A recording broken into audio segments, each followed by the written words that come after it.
Hello student, इस video में हम तरल प्रकार की प्रतिरोधकता यानी हुमोरल इम्यूनिटी और कोशिका मध्यवर्ती प्रतिरक्षा या प्रतिरोधकता सेल मीडिएटेड इम्यूनिटी के बारे में बात करेंगे। जो हुमोरल इम्यूनिटी होती है वो प्राणी के शरीर में जो परिसंचरण तंत्र होता है या ब्लड जो होता है उसके द्वारा सुरक्षा प्रदान की जाती है। इसलिए इस प्रकार की जो इम्यूनिटी होती है उसे तरल प्रकार की प्रतिरोधकता या प्रतिरक्षा या संचारी प्रतिरक्षा या हुमोरल इम्यूनिटी कहते हैं। इस प्रकार की इम्यूनिटी में जो इम्यूनिटी है उसमें जो इम्यूनाइज्ड एनिमल होता है, प्रतिरक्षित प्राणी होता है, उसके रक्त सीरम में पाए जाने वाले विशिष्ट कारक प्रतिरक्षा के लिए उत्तरदायी होते हैं। यानी जो ब्लड होता है कोई, यानी किसी में इम्यूनिटी है, प्रतिरक्षित है वो प्राणी, तो उसका जो ब्लड होगा उसके सीरम में विशिष्ट प्रकार के कारक पाए जाएंगे और ये कारक ही उसको प्रतिरक्षा प्रदान करेंगे। इसलिए इसको क्या कहेंगे? तरल प्रकार की प्रतिरोधकता या ह्यूमरल इम्यूनिटी या संचारी प्रकार की प्रतिरोधकता कहते हैं। और ये जो कारक होंगे मुख्य रूप से एंटीबॉडीज़ होंगी या प्रतिरक्षी काय होंगी, जिनका निर्माण रक्त में उपस्थित मैक्रोफेजेस या लिम्फोसाइट्स जो होते हैं उनके द्वारा किया जाता है। एंटीबॉडीज़ का निर्माण किसके द्वारा किया जाता है? लिम्फोसाइट्स, बी लिम्फोसाइट्स के द्वारा किया जाता है। इनके निर्माण की क्रिया जब प्रारंभ होती है जब कोई प्रतिजैनिक कारक मैक्रोफेजेस से निकलकर बी लिम्फोसाइट्स को उद्दीपित करते हैं। तो एंटीबॉडीज़ विशेष प्रकार की जो लिम्फोसाइट्स हैं उनमें उनके द्वारा निर्मित होते हैं। तो एंटीबॉडीज़ हैं, इनका निर्माण रक्त में उपस्थित किसके द्वारा किया जाता है? बी लिम्फोसाइट्स के द्वारा। और इन बी लिम्फोसाइट्स का उद्दीपन कब होता है? जब कोई एंटीजन, पहले क्या होता है, एंटीजन्स को जैसे आपने भक्षण कोशिकाएं देखी, लिम्फोसाइट्स देखी, तो ये जो भक्षक कोशिकाएं होती हैं किसी जीवाणु को ले लेंगी, उसमें कोई एंटीजन है उसको ये प्रेजेंट करेंगी, एंटीजन प्रेजेंटेशन कहलाता है। तो एंटीजन को प्रेजेंट करेंगी किसके सामने?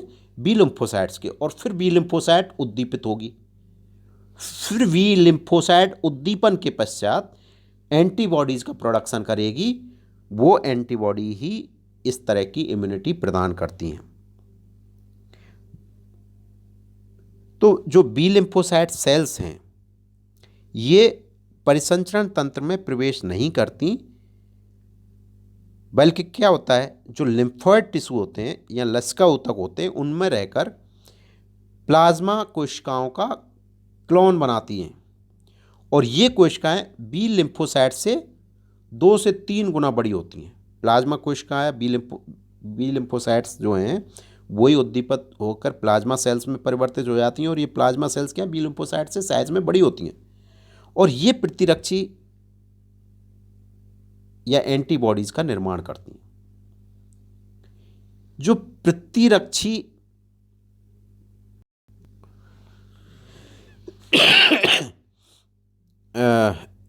एंटीबॉडीज़ होती हैं ये प्रोटीन प्रकृति की होती हैं। यानी क्या होती हैं एंटीबॉडीज़? प्रोटीन है, एक विशेष प्रकार की स्पेसिफिक प्रोटीन्स है।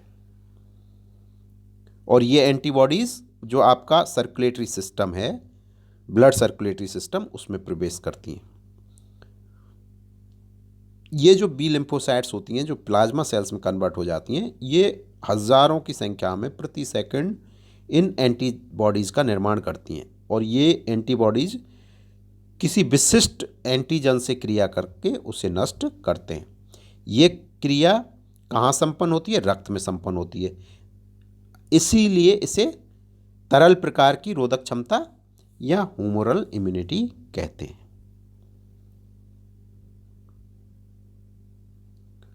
तो इस तरह जो रक्त है उसमें ये एंटीबॉडीज़, ऐसा भी नहीं है कि केवल अकेले ही कारक हैं जो इम्यूनिटी प्रदान करते हैं, अपितु जो सीरम होता है उसमें बहुत सारी प्रोटीन्स होती हैं जो जीवाणुओं को नष्ट करने में इन एंटीबॉडीज़ की सहायता करती हैं।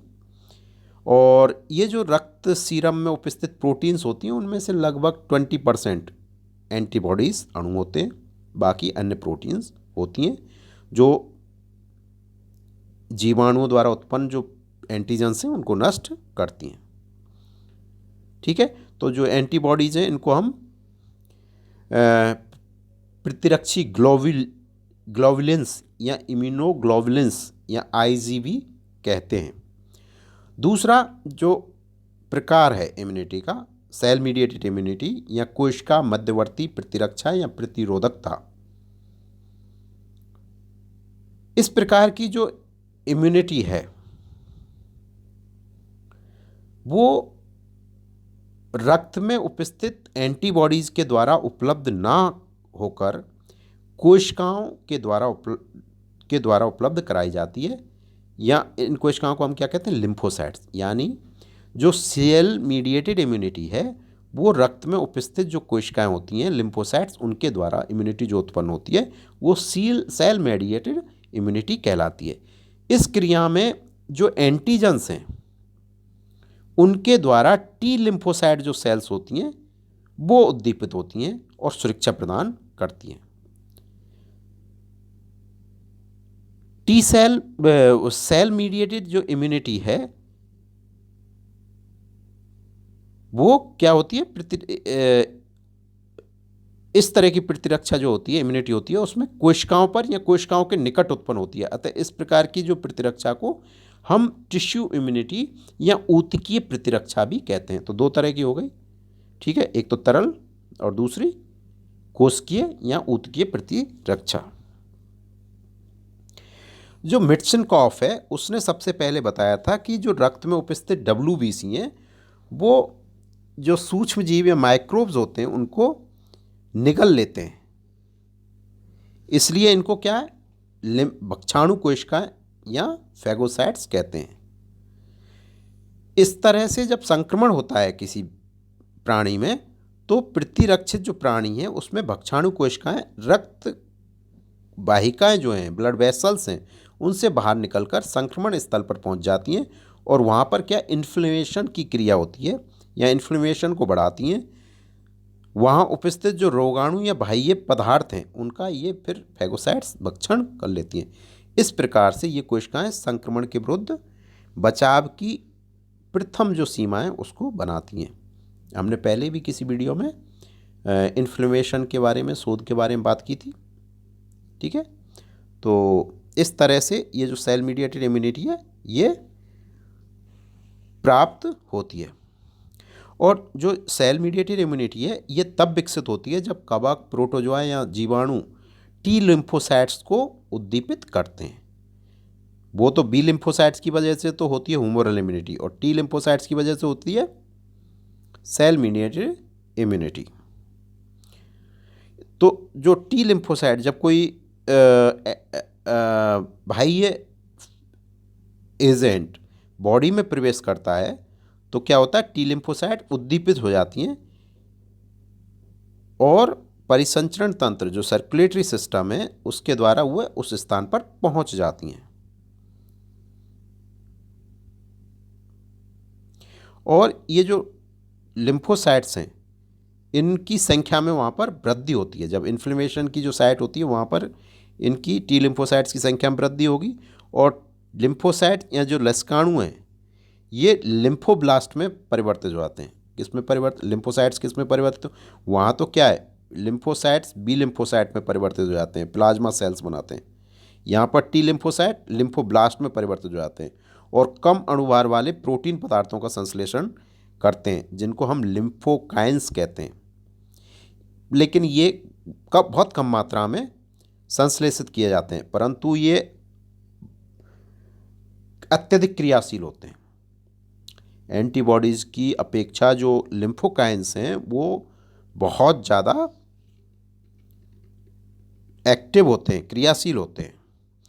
लिम्फोकाइंस कई प्रकार के होते हैं जो विभिन्न भिन्न प्रभाव उत्पन्न करते हैं, जैसे जो फेगोसाइट सेल्स हैं उनको संक्रमण स्तर तक ले जाने में सक्रिय भूमिका निभाते हैं, अवरोध उत्पन्न करते हैं, या जो फेगोसाइट्स हैं उनकी क्रिया को बढ़ा देते हैं। अब तक बहुत सारे लिम्फोकाइंस को खोजा जा चुका है। लगभग 50 से ज़्यादा प्रकार के जो लिम्फोकाइंस हैं उनकी खोज की जा चुकी है। इसी तरह जो WBC होती हैं उनके द्वारा उत्पन्न इंटरल्यूकिन्स नामक पदार्थ हैं जो टी लिम्फोसाइट्स को परिपक्व होने के लिए उद्दीपित करते हैं।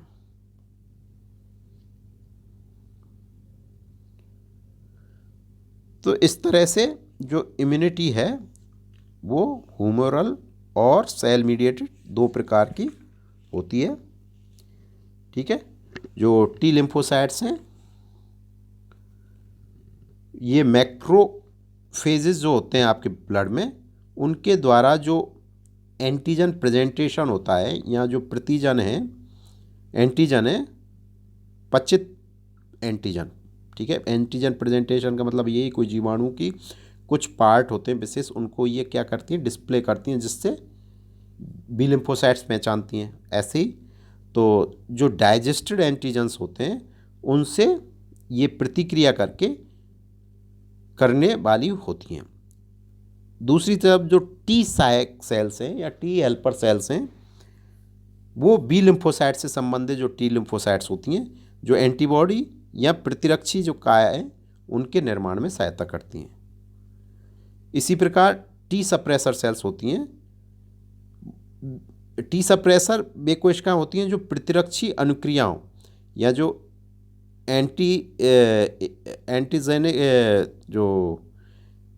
एंटीजेनिक जो रिस्पॉन्स होते हैं उनमें अवरोध पैदा करती हैं। टी सप्रेस का मतलब जो कोई भी एंटीजेनिक इस तरह की रिएक्शन हो रही होगी उसको क्या करेंगे, सप्रेस। तो वो टी सप्रेसर सेल्स होती हैं। एक टी घातक सेल्स होती हैं या टी किलर सेल्स होती हैं। टी किलर सेल्स उस तरह की कोशिकाएं होती हैं जो कि लसिका क्षेत्र में ट्रांसफ़र होकर संक्रमण स्थल पर पहुंचकर वहाँ पर जो फेगोसाइट्स हैं उनको नष्ट करती हैं। फेगोसाइट्स के भक्षण की या भक्षाणुओं के नाशन की क्रिया होती है। तो इस तरह से आपने देखा कि ह्यूमरल इम्यूनिटी और टी सेल इम्यूनिटी में क्या डिफरेंस है और दोनों क्या हैं। Thank you.